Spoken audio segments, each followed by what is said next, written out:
Now, if you are having a meal right now, we would like to warn you that this next story could perhaps gross you out big time, but just take it with a grain of salt.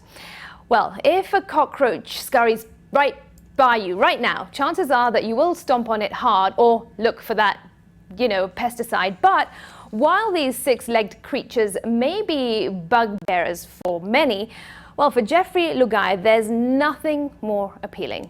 He counts himself among the billions that the UN says supplement their diets with insects. Have a listen.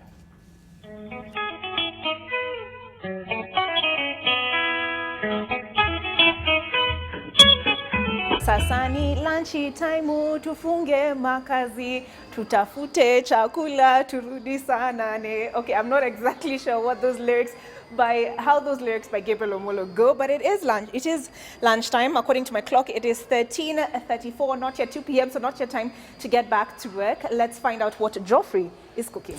Geoffrey is a man of peculiar tastes. And before he can settle down for lunch this afternoon, he has to do a bit of hunting and gathering. What's on the menu, you ask? Nazikaranga hata saa ingine kula kamoja moja hii. Why the roaches that unabashedly roam his walls undisturbed? Chakula naziachilia tu hapo zinakula tu kidogo kidogo. His version of cockroach farming. But it goes without saying that the vermin need little encouragement to thrive. Mende ni survivor. Yeah, I can survive in the nuclear bomb. Sasa vile naweza survive nuclear bomb, hata kwa mwili naweza fanya part zingine zika survive kidogo. But he's not impervious to the revulsion his choice of food may bring about, and also makes the point that it's not for a lack of alternatives that he feasts on cockroaches. Hataki kusikia hiyo. Wanaona kitu yani ajabu yani. Having harvested from his traps, Geoffrey goes about the business of preparing his lunchtime meal. Naeka mafuta kidogo tu, sio mingi. Ukiweka mingi bado itamezwa yote.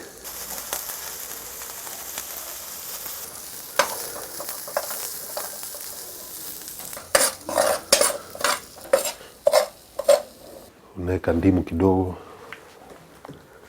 Ndimu inasaidia digestion kidogo. Mende na ugali ya pembe iko sawa sana.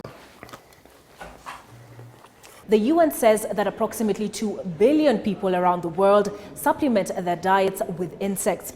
Aside from the cockroach, other forms of insect protein include the locust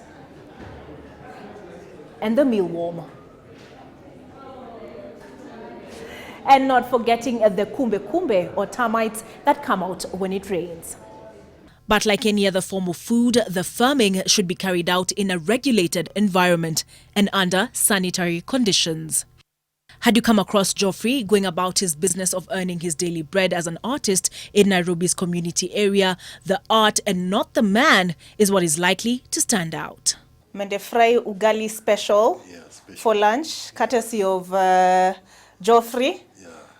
Okay, gourmet a la Geoffrey. Olive Barrows, I'm reporting from Soweto. Olive Burrows! You left us hanging. Did you take that bite or not? I'm guessing that you didn't. But anyway, you may have fooled some of us.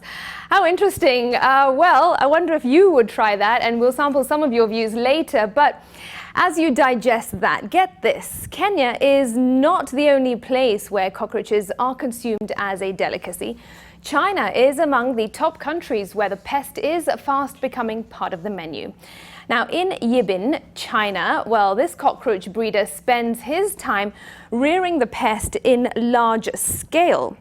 Now, the cockroaches, he says, are a good source of nutrition which can help with a number of ailments such as stomach ulcers and respiratory tract problems. The trend is quickly gaining traction in China, which breeds up to 6 billion cockroaches a year. And some 11,000 kilometers away from Kenya, the not-so-savory snack is creeping onto menus in Australian eateries. Well, this owner of Australia's largest insect supplier says that while some people are disgusted and shocked by even the thought of eating them, they do eventually want to have a try.